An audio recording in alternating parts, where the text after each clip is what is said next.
Good afternoon, everyone. Apologies for the short delay, just due to a slight technical hitch. My name's Mike Rigby, Councillor Mike Rigby. I'm the portfolio holder for economic development planning and assets. I'd like to apologise for my attire today. I did bring proper clothes appropriate for the occasion in with me, but I forgot to bring a shirt. And I didn't think that a Right Said Fred impression was appropriate. Just, yeah, you're all old enough to remember the Fairbrass brothers, aren't you? Yeah, good. So this is it, I'm afraid. Today's meeting will be run using the webcasting system via Microsoft Teams. Committee members and key officers are physically present in the Luttrell Room here at County Hall. Other elected members and officers may physically or remotely join the meeting to speak on specific agenda items or to observe. The meeting is being webcast and therefore other members of the public and partners can observe the meeting remotely. The agenda pack with papers is available via ModGov or directly from the Council's website using the link that was sent out to members. When you're invited to speak, could you clearly state who you are, and for the benefit of anybody listening, could you identify where you're from so that they know who is speaking? Please note as well that the meeting is audio recorded. Finally, as agendas are now viewed electronically, could I kindly request that members and officers refer to page numbers from the published agenda pack to assist all present in finding the appropriate information. I'd like to just advise that item 5 on the agenda is being deferred. Unfortunately, due to delays in receiving guidance from government and a lack of clarity on the required supporting assessments, we've taken the decision not to proceed with discussing that item today. So item 1, apologies for absence. Any apologies, Tracy?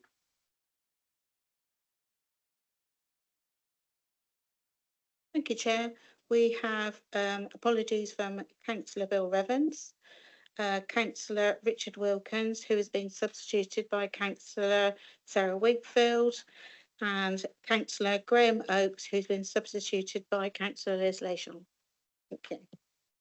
Thanks, Tracy. I understand that Councillor Lashon is a pony today, or for other people, a little horse, so she may not say very much. Item 3, declarations of interest. Any declarations of interest from panel, from committee members? No, good.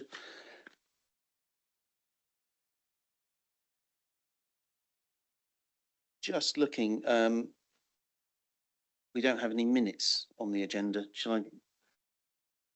Have I missed one? Oh, okay, I've gone straight on and missed the minutes. Yeah, apologies then. Let's do the minutes. I've got 2 sets of minutes. I hope you've had a chance to see those. Any comments on the minutes from the previous 2 meetings? You've only got 1 set. Which set have you got, Liz? Okay, it's just that I haven't signed the other one, so we are only looking at 1 set of minutes. Apologies. Right, thank you. Seconder for the minutes? Thanks, Sarah. All those in favour of the minutes are accepted. We'll move now to item 4, public question time. We have 2 questions, and I'm going to ask Mr. Tim Northcott first for his question.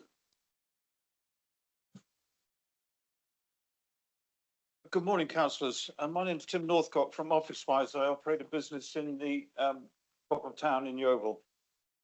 As a business owner, I'm speaking not only for my own business, but for the many independent traders at the top of town whose livelihoods depend on the North Lane and Court Ash car parks. Let me be direct.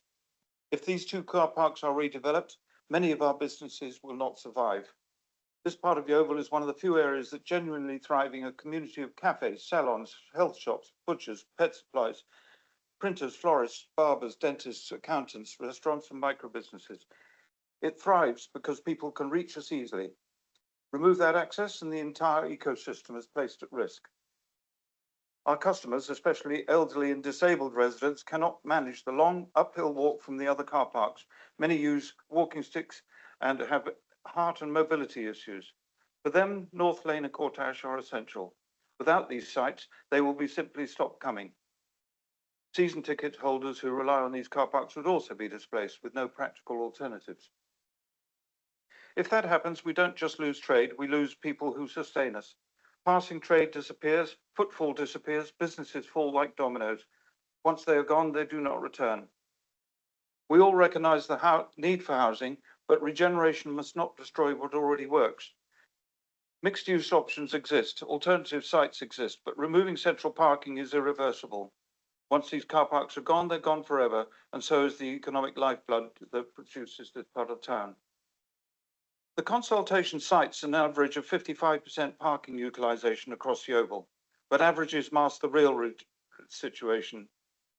Central car parks, Courtash, North Lane, Petters Way, are consistently full. Evidence has already been documented by Ian Timms from Yeovil Refresh.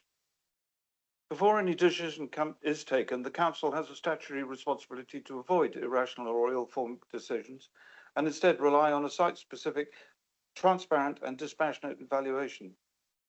Broad aggregates are not the sound basis for decisions that could permanently harm a functioning commercial district. We are not just small shops, we are employers. We also train young people, community hubs and part of the Yeovil identity. Princes Street and its neighbouring area are historic, successful and self-sustaining. Undermining them would inflict avoidable harm on this town centre already under pressure. Councillors, I'm asking you to support a regeneration that includes us, not one that unintentionally dismantles the commercial viability in the community. Protect what is working. Car parks should be not automatically treated as brownfield sites. These strategic value to Yeovil's future deserves more rigorous assessment. It is valid to ask, why are these critical community assets solely under Somerset Council control, and can alternative stewardship with Yeovil Town Council be explored before the irreversible decisions are made? Thank you for your time. I also note, pass you to the note where we have several apologies for those that couldn't make it through Christmas commitments, daytime commitments and busy times. So thank you for the time. Thank you, Mr. Northcott. And can I, in particular, thank you for making the effort to come here and talk to us today. Your time is appreciated. And I understand that you do speak on behalf of a number of other businesses. A public consultation has been undertaken, as you're aware, relating to the Yeovil Town Centre Master Plan, and officers are currently reviewing a large number of responses that were sent in to us. The intention is that the final proposals for the master plan for the Yeovil Town Centre will be presented for decision to the Council's Planning and Transport Policy Executive Subcommittee in the new year. We really welcome that engagement that we've had from the local community and especially the local businesses in the consultation process. And we are carefully considering all the feedback. And I think it's important just to say that we've made absolutely no decisions as yet. And we'll make sure that we continue that conversation with you and other interested parties as we get to the next phase of the next document that we produce in the new year. Well, that's good to know. Thank you for your feedback.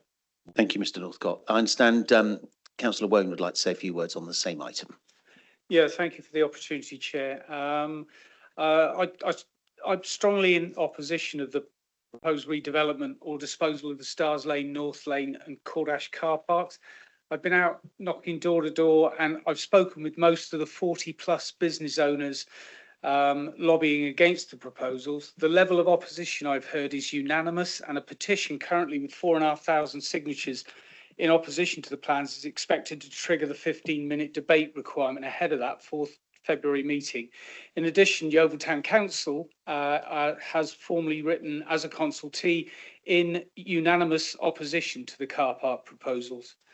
Removing access to car parks appear to contradict the master plan's stated objectives to increase footfall, support town centre retail and create a vibrant, family-friendly environment. Courtash car park supports the independent traders, cafes and hotels on Princes Street. North Lane provides essential access for upper town businesses, offices and nearby accommodation. Stars Lane serves the cinema, restaurants, hotels, local residents and Nine Springs Country Park. These are core assets and not surplus land, and the loss of access to town centre car parking space will damage Yeovil's economic vitality, accessibility and visitor appeal for residents, workers and tourists. The master plan states that up to 600 public parking spaces, more than a quarter of Yeovil's existing capacity, could be lost through the proposals. The 55% parking space usage cited in the master plan appears to be applied at face value right across all of the car parks, with little or no consideration for the actual use of each car park. At a time when Yeovil and other town centres are struggling to get footfall figures back to pre-pandemic levels, and in the face of a perfect storm of what I would call indifference from central government, the level of reduction proposed by the Yeovil Master Plan would have a serious and long-term impact on the accessibility, vitality and future growth of Yeovil's retail, leisure and cultural sectors. And in view of these factors, I would formally request that Somerset Council redraft the Yeovil Town Master Plan to remove any proposals which involve redevelopment of these critical town centre car parks. Thank you.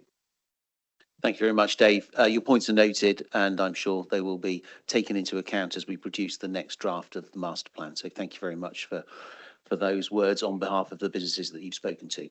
Thank you, Chair. I've never really been entirely sure about how this system works here, but there's a vast image of Graham Oakes looming over me. I don't know if that means that he wants to contribute at this point. Whenever I get vast, I do, Chair. I just wanted to take the moment just to clarify, because unfortunately I had a problem getting online, and then so I didn't get all of Councillor Wone's comments. But I just wanted to clarify that there is very, very little resistance to the development of the Box Factory car park. It was the intention of South Somerset District Council that it be developed. It has not been used as a car park for several years. And the adjoining South Street car park make an ideal development site. There are issues with the Stars Lane car park, which is necessary to feed the bottom of town. But I didn't want the people of Yeovil or the town council to come over as being anti-development. We're just anti-development in the wrong places. And certainly, like I say, the Box Factory site really does need to be developed, and hopefully this council will push on where South Somerset started. The other ones at the top of town, yeah, I entirely endorse what Councillor Wone said. There are significant problems to an area of the town which has a lot of independent shops, and we want to support them, independent businesses, sorry, and we want to support them. So thank you for your indulgence. Thank you very much, Graham. Much appreciated, and we'll take note of your comments. Okay, we'll move on to the second question, which is from Barry Childs.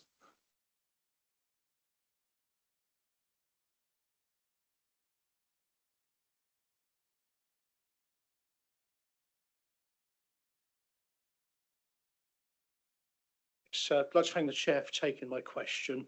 It relates to a Department of Transport funding announcement that only came out the morning after the deadline to submit questions. So I really appreciate that. My name is Barry Childs. I'm a membership team member from the Somerset Bus Partnership, and the question relates to central government funding and Somerset Council funding for bus services, both revenue and capital expenses in the coming years. So the announcement was the local authority bus grants. The announcement came with the amount of money that's available to Somerset Council, 13.15 million for revenue allocation over the next 3 years, and 11.6 million in capital allocation over the next 4 years. So the announcement value to Somerset Council is 24.75 million over the next 3 to 4 years. In addition to that, 3 million is available for bus franchising expenses should Somerset go down that route. So it was a good award, and it's very good news. So my question is, now the amount of Somerset's local authority bus grant, formerly BSIP, the Bus Service Improvement Plan, and how it can be spent is known, can Somerset Council please provide an assurance that their supported bus budget will continue to be funded to at least the current business year's supported bus budget value? Thank you. Thanks very much, Barry, and thanks for the question. The confirmation you're seeking was provided by Sunita Mills at last week's bus user and stakeholder group meeting. I'll reiterate what she said, which was that previously we had placeholder savings proposals in the medium-term financial plan.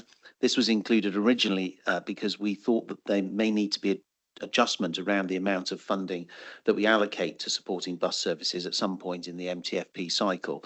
This proposal has now been removed. The government's providing ongoing additional revenue support to councils via the bus grant, formerly BSIP, to enable them to continue to support services that are not commercially viable and to improve services. It's also stated that in accepting this grant, it is expected that we will retain current levels of council funding for supporting public transport services. As there is no proposal currently tabled which seeks to change the level of funding support the council provides from our general fund, there is no need to retain the CAP 002 proposal. We'll continue to review the services that we support as part of our annual business as usual conversations with bus operators, led by what they can operate commercially and what gaps there may be in socially necessary service provision each year. And these changes will be discussed through the Bus Advisory Board and Bus User and Stakeholder Group in the normal way.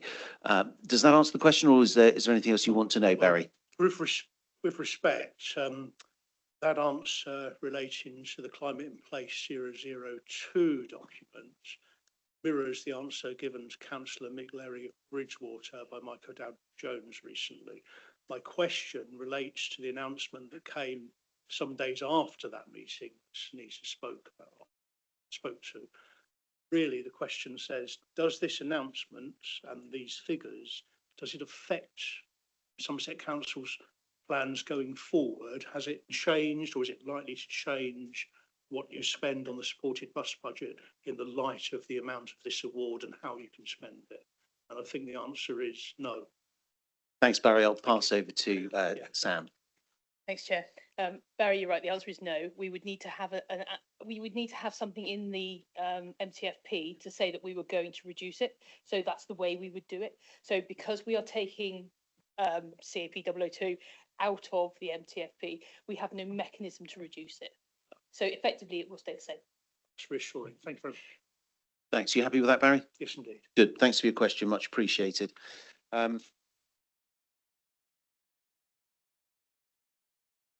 Lovely. Thank you very much. So we'll move on then to item 5, the making of the Oak Neighbourhood Plan, and we have Anne Rhodes to lead us through that. Thank you, Chair. Good afternoon, councillors and members of the public. So the paper for Oak Neighbourhood Plan starts on page 91 of the agenda pack. If you're following that, there's also the individual link within the meetings page as well. So before you today, members, is the Oak Neighbourhood Plan. This is the community-led planning document produced by Oak Parish Council. The document and its evidence base have been subject to independent examination, which concluded in August of this year, following which Somerset Council put the plan to a local referendum that took place on the 23rd of October this year. And the outcome of that referendum was that 97% of those voting voted in support of the plan. The position following a referendum is that if more than 50% of those voting vote in favour of the plan, then Somerset is required to formally make it part of the development plan framework. During the examination, the plan was examined to make sure that it met the basic conditions, as well as was not in breach or otherwise incompatible with any EU obligations that have been transposed into British law. The recommendation before you is that the Oak Neighbourhood Plan be formally made as part of the statutory development plan and to be used in determinations of planning applications, preparations of master plans, or provision of pre-application advice for development within the neighbourhood area. That, in this instance, is the entirety of the parish of Oak. The neighbourhood plan has a number of policies covering quite a wide range of areas. They have policies on high quality design, trees and hedgerows, development on the edge of the built up area, protection of heritage assets and their setting, responding to local housing demand and need, self and custom build housing, protecting and preserving community facilities, amenities and assets, as well as maintaining and enhancing those community facilities, amenities and assets. They have designated some local green space for protection, and also have policies around transport, accessibility and connectivity, locally valued landscapes and areas of biodiversity, public access in and around the parish, and live work units, flood risk, local tourism, and supporting small scale renewables. They have produced a number of supporting documents to those, links for which were in the agenda pack, and those included a design guide, a summary of their local valued community assets, an assessment of the green spaces and the local valued areas of biodiversity, geodiversity and habitats.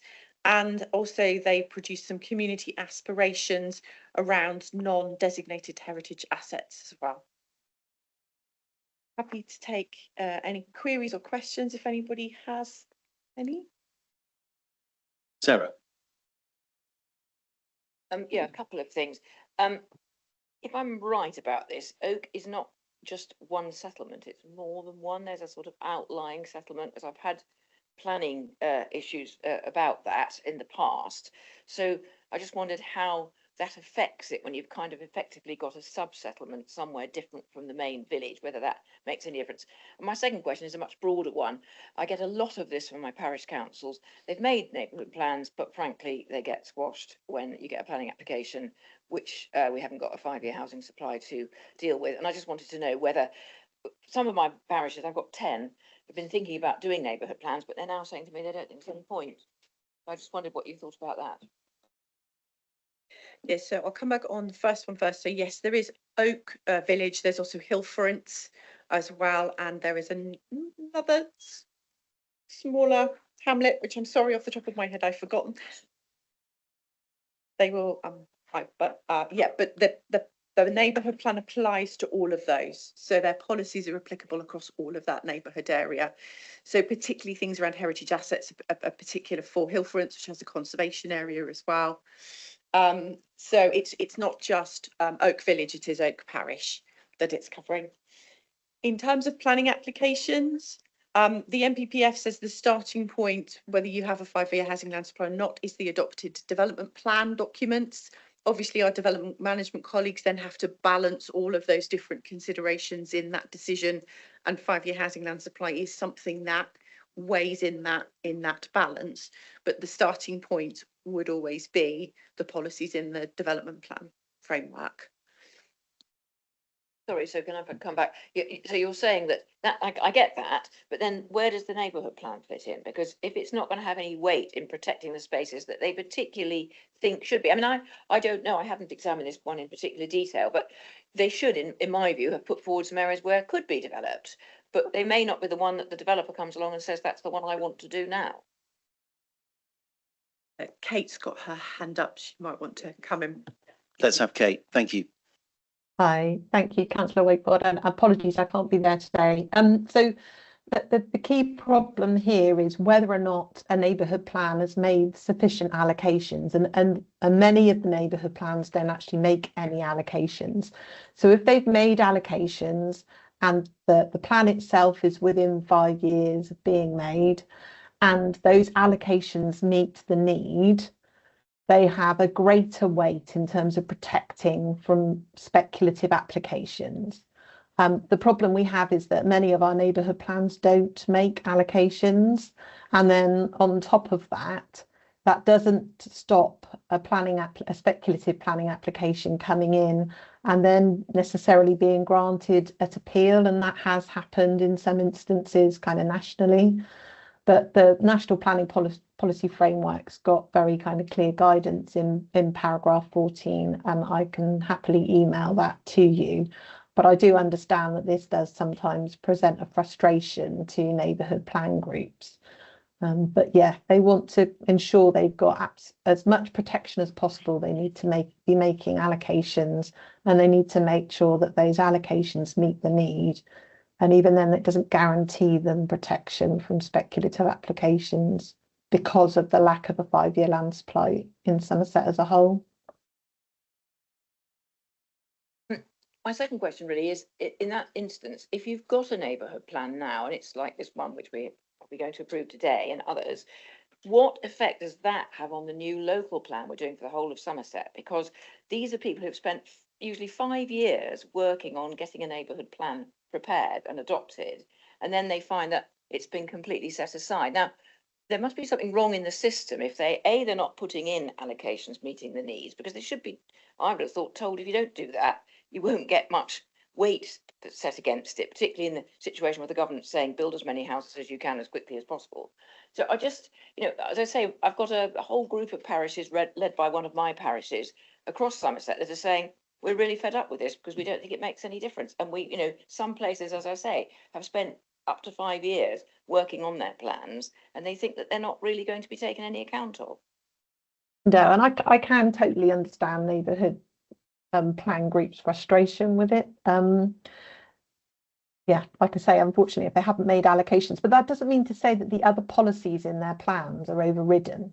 So if they've got policies around design or specific things that they want to see in their community, that they want developments to contribute towards, perhaps in order to support the development of the area or to mitigate the impact, then those policies will still need to be taken into account when considering a planning application. But it's quite often neighbourhood plan groups, and I can understand why, are then frustrated that it doesn't give them protection from speculative applications. And that's not the case. Obviously, when we've got our neighbourhood plan, our local plan, in place, and as that moves through the various statutory stages, it will gain more weight and it will provide greater protection from speculative applications. But it is unfortunately the plan system at the moment is kind of stacked in favour, given the significant housing shortfall nationally and the kind of plan that the government's got for addressing that. Yeah, Alison would like to contribute as well. I was just going to add in terms of the relationship with the Somerset local plan, because I think that was your other question, Councillor Wakefield. So obviously the policies that they have in the plan, provided they're in broad conformity with what's coming through the Somerset local plan and indeed national policy, they will still continue to carry weight, notwithstanding that we have a new plan. It's unlikely the Somerset plan will go into the level of details that the neighbourhood plans do for their areas, so they will still be applicable when we're looking at planning applications. But we do need to be mindful that the government are about to consult on national development management policies, which may also impact on whether they're still in broad conformity with national policy. Just to say that is helpful. I think it's helpful guidance, because I think, for us councillors, we do get asked, I get asked questions certainly about planning in particular, just because of the area I live on, the edge of the Blackdown Hills. We've got areas of land that might be developed or might not. And I think, I think they need guidance about the effect of their local plans, probably before they, or neighbourhood plans, before they start doing them. And I think that, I don't know if they get guidance about allocating land. I've always said to all my villages, you're going to have some development in your villages. We can't sit here and say this is a static village with no development. Apart from anything else, where I live and at my age, most of my friends in the village all want to move somewhere smaller, and they're not building anything in our village. So they're going to have to move away or build something themselves. So there are issues there, which I think it would be helpful if those drafting neighbourhood plans would take into account, because as you've said very clearly, it is not a protection against development. It's more, this is what we would like to see in our village, but we can't, it's not going to be able to be a wall against development happening. It's just not going to work like that. If those communities that you're in conversation with want to get in contact with me, I can share guidance with them and have some regular chats with them to just help them if they've got any queries and questions around this. Great, thanks very much. Is it Hill Common, by the way? Right. Any more questions on the Oak Neighbourhood Plan, or are we all good to go on that? So can I have a proposer to accept the making of the plan, please? Sarah, and a seconder. Liz, all those in favour? That's passed. So thank you very much for all the work on the neighbourhood plan, to the local community and to our own internal team for getting that to the point where the plan can be made. We'll move on now to item 6, which is technical guidance for general practice contributions. We've got Andre to lead us through that. Good afternoon, Chair and councillors. This is a short item. It starts as a covering report at page 107. It refers to a technical note which has been produced by the NHS and used for several years already, which then appears at page 115. So essentially, this report comes out of a request from the NHS to give the technical guidance a bit more weight so we can endorse it as a county, but it's not actually creating a new policy or doing something different from what we've been doing for several years in terms of the seeking contributions to extend GP surgeries through development plan process. It's not a report that covers, also it's not a report that covers all cases. At the moment, we have a system where we meet regularly with the NHS ICB, talk about the pipeline of schemes coming forward. Most of those over 20 units, whether it's private or affordable housing, will be considered for contributions if there's a shortfall in nearby premises. There are going to be other circumstances which fall outside that when we've got larger schemes or there's a purpose-built surgery that needs to come forward. This guidance really is covering the more day-to-day type applications that come forward. That's all, and there'll still also be further discussions around the Somerset plan. But the Somerset Council's point of view, it's also worth highlighting that although this guidance has been used in practice by development management for a while, this is the kind of using the latest 2025 data. And also we've got a number of examples of this guidance which were previously adopted by individual districts. And this is a more clearly, we're now seeking to endorse this document. It also helps us by having a single county-wide document which we can replace others which might have been adopted by individual districts previously. Happy to take any questions. Sarah. It's a good job you're here, Sarah. I think, sorry? It's a good job you're here. Yeah, I think I understand what you're saying. So what you're saying is that the developer would make a contribution probably in the Section 106 agreement, which would then go to the GPs or to the NHS or whoever it is. It's an interesting one to me because I've got quite a lot of councillors, as my fellow Lib Dems will know, saying you're building lots of developments and you're not putting any GP surgeries in them because they don't tend to put the actual surgery in, but I didn't know about the contribution. But my other point is that the more claims you make on the developer, the less you're going to get the affordable houses. So we need to be a bit careful how we do this, because what you're normally doing is kicking the legs out from underneath the affordable housing by all the other contributions to all the other things. The developer says, well, I can do all those, but I can't afford the affordable housing anymore. So we'll just cut that back or get rid of it. Now, that is our big problem in Somerset and across the country, I think.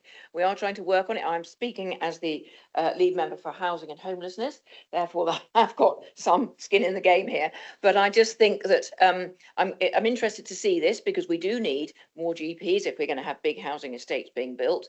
But I am right. I think that it will go in the Section 106 and it will take away from other things, potentially. I could just make a couple of points of clarification. So this is about the calculation of need. So, I mean, when a planning application comes in or a pre-application comes in, the NHS will respond to that by looking at the capacity of the affected surgeries, taken help by the NHS, so they can work out which catchments are affected, and that might be more than one surgery. So they can establish that there's a shortfall in terms of sort of benchmarks around the amount of premises space in those areas and the overall level of potential new patients signing onto those surgeries. So it kind of sets out a transparent method for doing that. Now that will come up with a number. So the guidance refers to the calculation, but then it'll be up to obviously development management officers to consider that number along with all the other requests and whether there's going to be a viability issue from the developers. So that's still very much within the decision making of the council as to what happens if the developer says, well, I'm not going to pay this amount of money because or challenges it. That's still a matter for the council. This just sets out really the calculation for most of the new housing developments that come forward.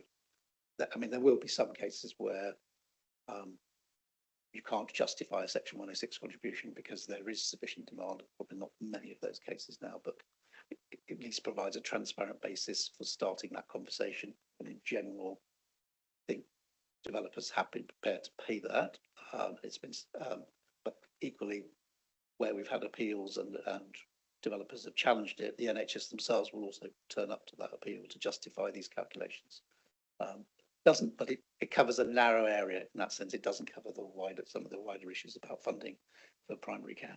I wonder if, in answer to Sarah's point, it wouldn't be an idea separately from this item, but connected for the department to produce a press release explaining how these sorts of things are calculated, because it's a very frequently asked question about, look, we don't mind having new houses, but it's already very difficult to get a doctor's appointment.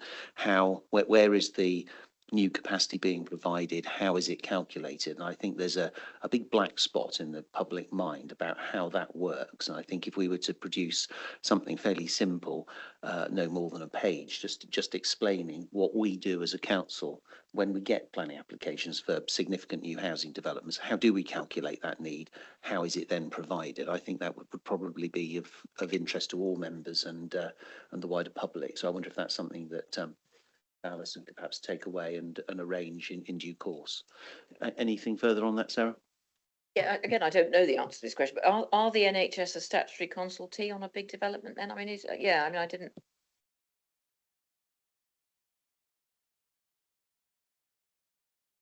Sorry, I'm not on. Councillor Kay. Okay, thank you. I just wanted to clarify, the paper, Andre's paper, as I understand it, is about calculating need for space, surgery space, and it is not for revenue funding. And I think that is where we get a lot of misunderstanding with the public. So, for example, in Frome, we've got a fantastic, quite new surgery which has capacity for probably another 10,000 people, but they don't have the funds to get the doctors. So we still have people, they can't pay for the extra doctors. So we still have people not able to get an appointment. And when we have applications for 2,000 more housing, that becomes a big problem. And the local surgery and the health service, they are statutory consultees, and they write back saying, no, we're not requesting anything. I have been led to understand that if we had still, instead of Section 106, that we could get round that and we could ask for revenue funding. So I'm a bit confused about this paper and whether it applies across the whole of Somerset, because I believe some of the other former districts still do have the SIL system and some of us have the Section 106 system. So I just wonder if we could have some sort of understanding about where this is going to apply and whether or not there is a possibility of getting any revenue funding in the run-up to the new local plan, or even after we get the new local plan, or if that's something that's decided by national government, and if we need to put pressure on national government to get more revenue funding. Thank you. Thanks, Helen. I'm hoping that Kate's hand there is an indication that she's going to jump in on this one. Yeah, thanks, Councillor Rigby. And thanks, Councillor Kay, for the question. You know, I totally understand how communities feel about this. The community infrastructure levy is, well, kind of in the name really gives it away, is that it's for infrastructure only to support the development of the area. So it's very similar in that you can use the money to expand the surgery to provide space for additional doctors or nurses or whatever it is that health facility requires, but it's not to provide revenue funding for additional staff themselves. That funding comes through the National Health Service, and my understanding is it's linked to how many patients that they cover. And again, this is not an issue unique to Somerset, it's a national issue. In the same way that the education funding that we get can provide funding to expand the schools, so additional classrooms, but not the teacher to fill that classroom. That comes through their education funding that they get per pupil funding for the school. Great, thanks very much, Kate. Helen, does that help? I think so. So this is really just it's just a calculation. It's just making sure that we're doing it the same across the whole of Somerset. It's not actually going to change very much for most of us. It's just sort of it's just standardising things, as I understand it. Yeah. Andre. Yes, just to clarify, it does apply to the whole of Somerset, whether it's or not. So it does standardise the calculation process. But as I've said, it covers one aspect of some really quite chunky issues around healthcare provision, which clearly this doesn't go into, but still need to be addressed and will also pick up in future meetings with the NHS. Okay, thank you very much. Thank you. Sarah? Just to be clear, although they don't have SIL in Mendit, they just use Section 106 agreements. You can have SIL and a Section 106 agreement on a site in the rest of Somerset, and it's just a different way of doing it. I suspect, and you can confirm if this is the case, if you do have SIL, the Section 106 agreement may not have certain things in it which you would otherwise have in a bit where they're not charting SIL. I don't know, but it doesn't. The two things are not mutually exclusive. They're just different. Yeah, and I think it's also important to remember there's only one cake, and how you slice it up is doesn't really matter whether you have civil Section 106. Now they've changed the regulations on Section 106 so you can pool contributions to create infrastructure. It's less restrictive, and so there isn't really much difference. Lots of authorities indeed are doing away with SIL because it just complicates things, and because affordable housing is outside the SIL contribution, it impacts on the provision of affordable housing. So in some ways, not having SIL is helpful. Thanks for that, Alison. Yeah, we've seen some examples in recent times of local authorities that are using SIL. We've got, it's quite a good thing if you think about it. Government are putting a lot more money into affordable housing, so a greater number of developments are coming forward as 100% affordable, but that means that they get a free pass on SIL. So communities might have expected a chunk of money to come into them for fixing up their village hall or whatever it is, and then they're finding that that's not now happening. So it's a disadvantage of SIL that you don't get with Section 106. So it's kind of horses for courses, really.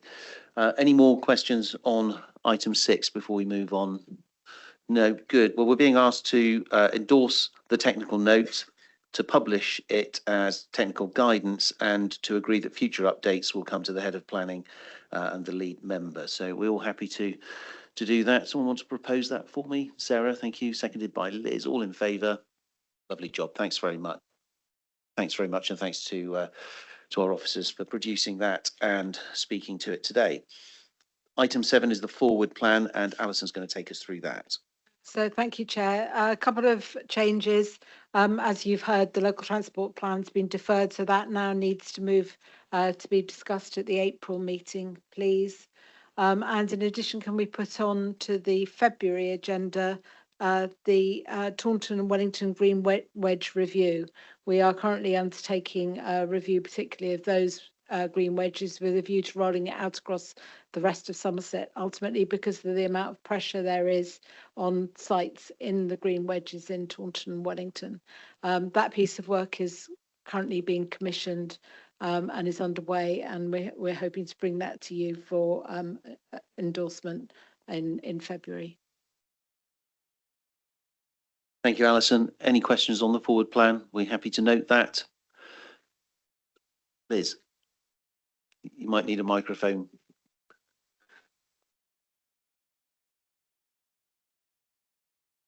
That means it's an item for the board, not for the subcommittee. We have board meetings in between this and the subcommittee, which is like preparation. It's an item for information. It doesn't need to have a decision made on it. Thanks, Liz. Okay, we all good on that? I think that brings us to the end considerably earlier than planned. Thank you very much, everyone, for attending. And thanks to everyone for their contributions to the meeting. Cheers.